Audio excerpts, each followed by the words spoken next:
दाता साहब रहमतुल्लाह अलैह फरमाते हैं इल्म हमेशा इसलिए सीखना कि अल्लाह तबारक व तआला तुम्हें उसका नफ़ा अता करे। और फिर आगे बढ़ते हैं तो आप फरमाते हैं जब इल्म सीख लो तो फिर ना अल्लाह रसूल से इश्क करना, फरमाते हैं फिर नमाजें पढ़ना आसान हो जाएगा, रोज़े रखना आसान हो जाएगा, कुरान मजीद पढ़ना आसान, मोहब्बत करना। और आपने मिसाल दी, जहाँ भी को बात समझाते हैं एक मिसाल देते हैं, मिसाल दी। फरमाने लगे हज़रत अब्दुल्लाह इब्न मुबारक रहमतुल्लाह ताला अलैह फरमाते हैं मैं शुरू में एक औरत पे आशिक हो गया था, समझाने के लिए बात करते तो मैंने शाह की नमाज उसके मोहल्ले में जाके पढ़ी। मेरा मजहबी घराने से ताल्लुक था, नमाज में पढ़ता था। तो इमाम साहब जो थे ना, ये दाता साहब ने लिखा है कश्फुल माजूर, इमाम साहब ने ना आयात जरा लंबी पढ़ी। मेरे दिल में ख्याल आया कि मौलाना आप तो फारिग हैं, तो हमें तो और भी काम है। तो कहते हैं नमाज से फारिग होकर मैं उसके घर के चक्कर लगाता था, सारी रात घूमता रहता था। वो चंद लम्हों के लिए छत पे आती थी, दो एक बात करती थी, चली जाती थी। हद ये है कि मुझे कभी उस पर गुस्सा भी नहीं आया और उसका इंतजार करके कभी मैं थका भी। ये दाता साहब लिख रहे हैं। हजरत अब्दुल्लाह इब्न मुबारक फरमाते हैं एक रात में गया, इसी तरह मैंने नमाज पढ़ी, फिर मैं उसके घर गया। मैं सारी रात, सर्दियों की ठंडी रात, 11-12 घंटे उसके घर का तवाफ करता रहा, माज़अल्लाह चक्कर लगाता रहा।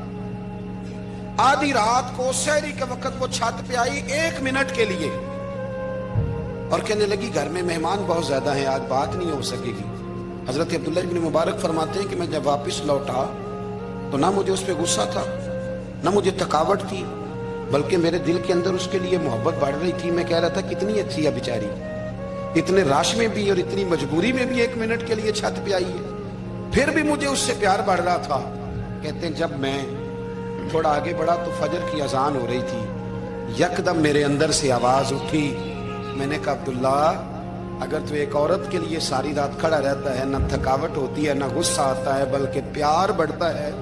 अगर औरत के लिए बंदा खड़ा रह सकता है तो रब रसूल के लिए भी खड़ा रह सकता है। फिर तरावी पढ़ना कोई इतना मुश्किल काम नहीं है, फिर तहज्जुद के लिए उठना कोई मुश्किल काम नहीं है। शर्त यह है कि प्यार हो जाए। एक औरत के लिए अगर ये सारा कुछ हो सकता है तो अल्लाह रसूल के लिए भी हो सकते हैं। फरमाते मैंने तौबा कर ली और फिर मेरा हाल ये है कि वो तौबा की, फिर 60 साल गुजर गए, सारी रात मुसल्ले पे खड़ा रहता हूं, मुझे कभी थकावट नहीं हुई, फिर कभी थकावट नहीं हुई। तो दाता साहब कहते हैं पहले इल्म सीख, फिर उसके बाद अल्लाह रसूल से प्यार कर, और प्यार वाली नमाज पढ़, मुशक्कत वाली ना पढ़, यानी बोझ वाली ना पढ़ के मेरी जान छूट जाए तो मैं भाग के जाऊं, तुम इधर बैठो तो मैं दौड़ के नमाज पढ़ के आया, ये वाली नमाज ना पढ़।